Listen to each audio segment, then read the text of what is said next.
Bismillahirrahmanirrahim. Assalamualaikum warahmatullahi wabarakatuh. Para jamaah al-Asran rahimakumullah. Berjumpa kembali dengan Teteh Him di sini.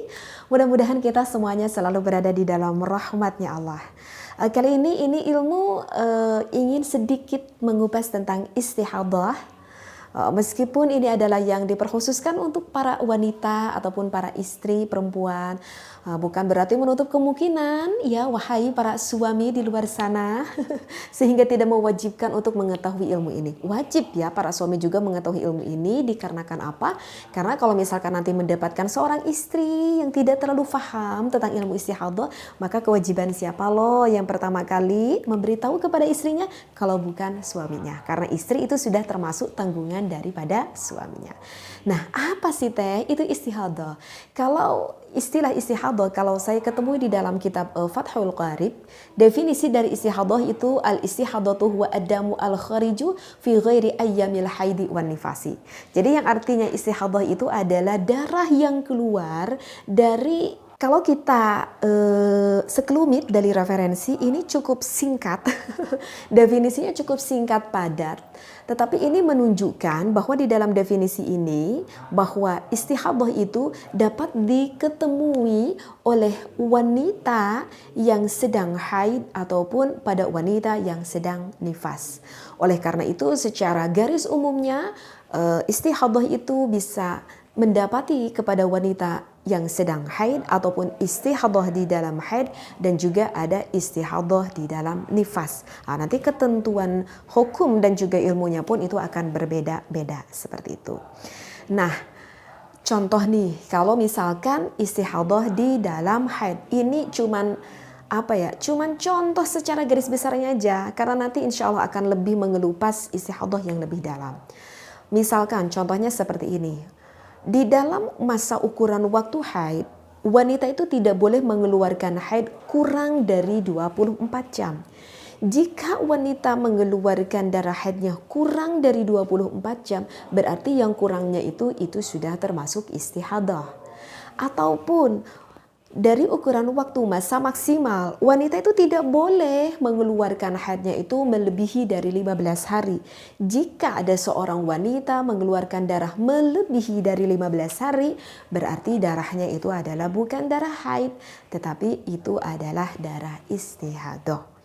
Kenapa sih teh kita tuh wajib banget gitu ya mengetahui akan ilmu istihadah? Dikarenakan ya hukumnya berbeda. Meskipun ini seorang wanita mengeluarkan darah, tetapi ini wanita yang beristihadah layaknya seperti wanita yang suci.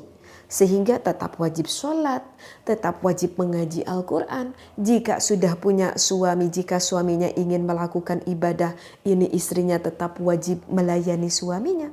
Ini kan hukumnya sangat berbeda sekali. Wanita ini berpikir bahwa aku tidak wajib sholat, padahal ini istihadah. Padahal wajib ini sholat. Dia berpikir bahwa ini aku tidak berwajib sholat, padahal ini hukumnya masih termasuk haid.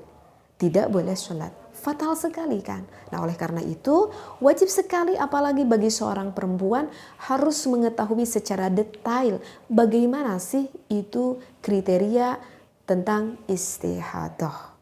Nah, sebelum nanti saya semakin jauh membahas tentang istihadah, ada dua hal yang harus kita ketahui dulu bagi seorang wanita. Yang pertama, seorang wanita harus mengetahui akan warna-warna haid. Yang kedua yang harus diketahui itu adalah sifat-sifat haid.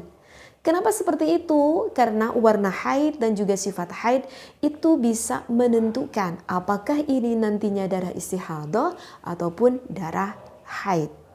Oke, dari warna dulu. Warna haid itu terbagi menjadi dua bagian. Ada darah qawi dan juga ada darah dhaif. Artinya darah qawi itu adalah darah kuat. Yang termasuk ke dalam darah qawi ataupun darah kuat itu ada satu warna, yaitu darahnya yang berwarna hitam. Maksudnya hitam di sini ya enggak hitam-hitam banget kayak hitam, tetapi warna darah yang paling pekat di antara semua darah yang keluar. Cenderung ke agak hitamnya. Nah, jika mengeluarkan darah yang berwarna seperti ini yang dikatakan dengan darah qawi yang menentukan bahwa ini adalah hanya dimiliki oleh wanita yang haid, tidak dimiliki oleh wanita yang istihadah. Kemudian yang kedua itu ada yang dikatakan dengan darah dhaif. Artinya darah dhaif itu adalah darah yang lemah. Nah, darah yang lemah ini kemungkinan wanita ini apakah haid atau kemungkinan wanita ini adalah yang beristihadah. Seperti itu. Apa saja keempat warna darah tersebut? Yang pertama itu adalah warna merah. Jadi tandanya itu segar warna merahnya. Kedua ada warna yang cenderungnya merah kekuning-kuningan. Jadi tidak terlalu pekat, tidak terlalu segar juga, tetapi ada sedikit cenderung ke kuning-kuningan. Dan yang ketiga lebih cenderung ke terang, agak ke kuning-kuningan. Dan yang keempat itu adalah warnanya yang keruh, tidak menentu akan warna darahnya. Jadi cenderungnya ke keruh. Nah, keempat warna darah ini memungkinkan wanita tersebut bisa saja mengalami istihadah. Makanya wajib banget kan kita mengetahui akan warna itu darah. Yang kedua dari sifatnya darah. Jadi jangan dikira darah haid pun itu mempunyai kriteria dari sifat-sifatnya. Ada sifatnya itu yang pertama itu ada kental dan sangat berbau sekali. Berbau maksudnya di sini bau aroma dari darah itu sendiri itu aromanya cukup menusuk, cukup pekat.